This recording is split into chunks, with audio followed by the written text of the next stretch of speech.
By now, almost everyone who watches EastMojo or follows the Northeast closely is more than likely to be aware of a new party in town.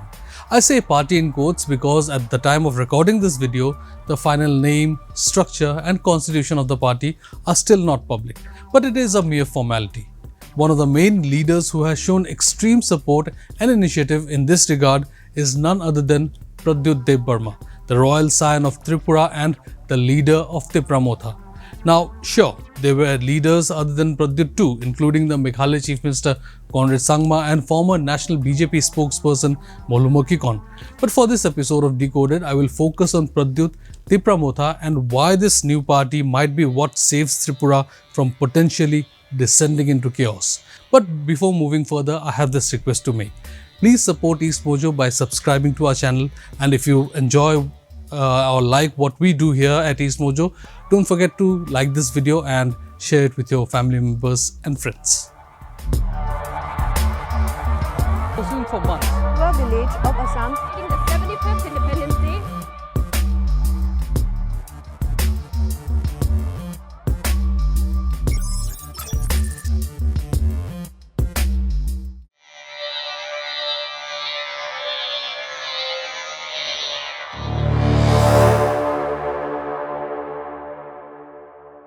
There was something truly unique about the press conference that brought together several leaders in Delhi earlier this month. There was the big wig, the leader of the only national regional party in Northeast and Meghalaya Chief Minister Conrad Sangma. And there was Pradyot, the only person who has put up a successful fight against the rampant march of the BJP in Tripura. Now, I mean no disrespect to Kikon and Daniel Langthasa, but they are not as big or popular as Pradyot and certainly not as big as Conrad. Kikon lost the last elections and Daniel's presence for now is limited to Dimahasao. But unlike Conrad, Pradyot is a king without a crown, so to speak. His party has 1 MP and 12 MLAs, and yet it seems the more things change in Tripura, the more things remain the same. Just to give you an example, Tiprasa Accord. What has happened since? A lot of talk, sure, but in terms of real on-the-ground action, little. And it is not as if Pradyot and TIPRA have not tried. They allied with the BJP too, just to ensure that they have a larger seat at the table, to have a larger say. And yet, nothing seems to be working. It has taken a few years, but it seems increasingly clear that the BJP does not consider TIPRA Motha an equal, rather a necessary evil. And Tripura, especially the tribals, are suffering as a result.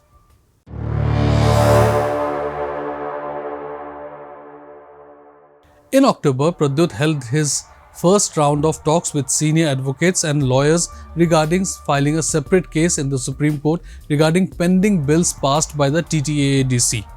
A total of 37 bills passed by the TTAADC are waiting for the governor's assent to become laws.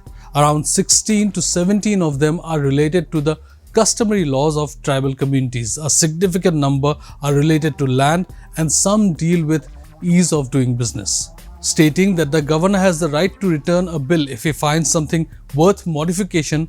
Pradyot said it would give the council an opportunity to rethink the matter and make necessary changes so that it can be enacted as law.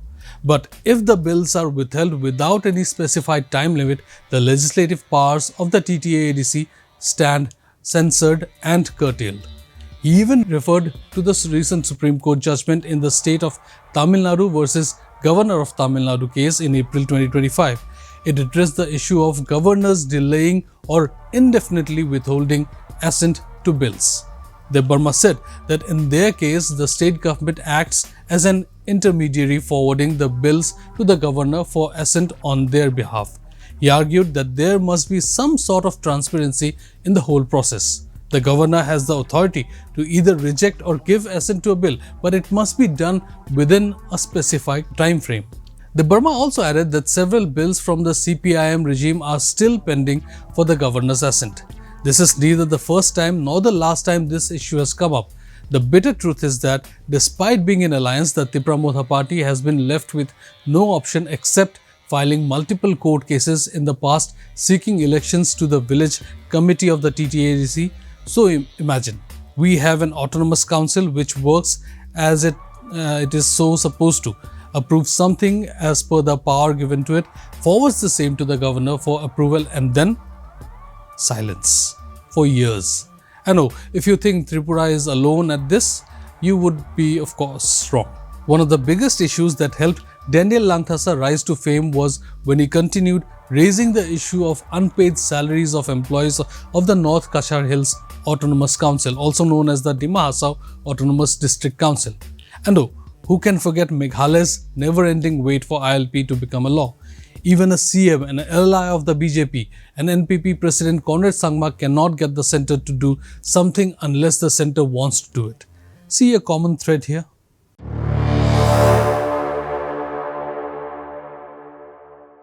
Unlike Assam, the BJP has never really bothered to talk about illegal immigration in Tripura with the same tone or vigor, and that makes sense for the BJP, but there is only so much that the indigenous population will tolerate.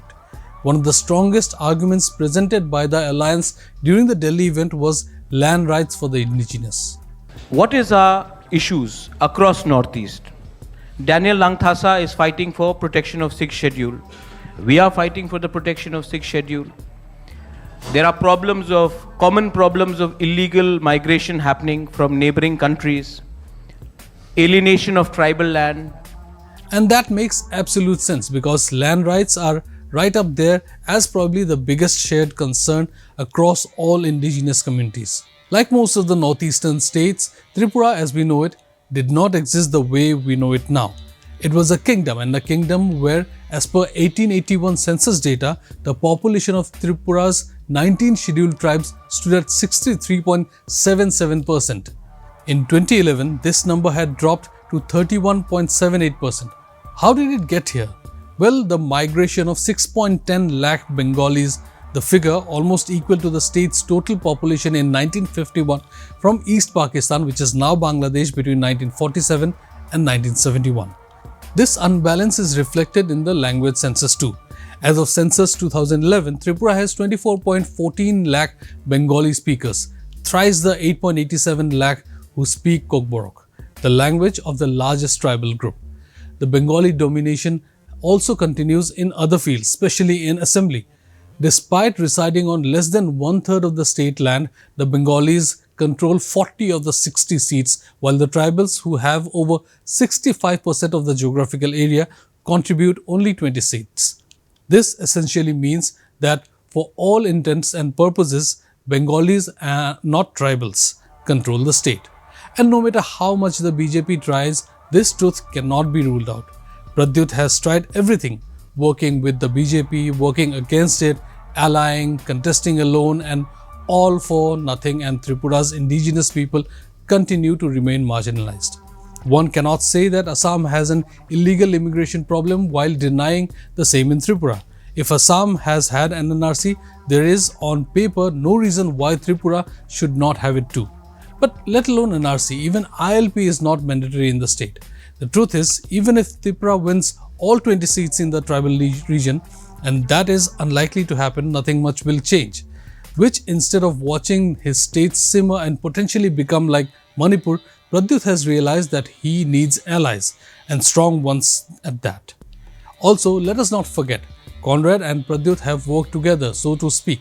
In 2023, Conrad participated in a TIPRA rally to show support for indigenous people and their rights. Sure, the NPP has its own issues, but it remains the strongest voice from a region that barely has a voice.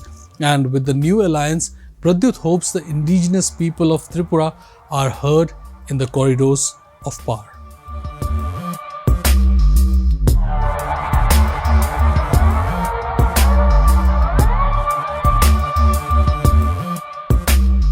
Don't forget to like, share, and subscribe to EastMojo. For any queries, put them down in the comments section below and press on the bell icon for notifications.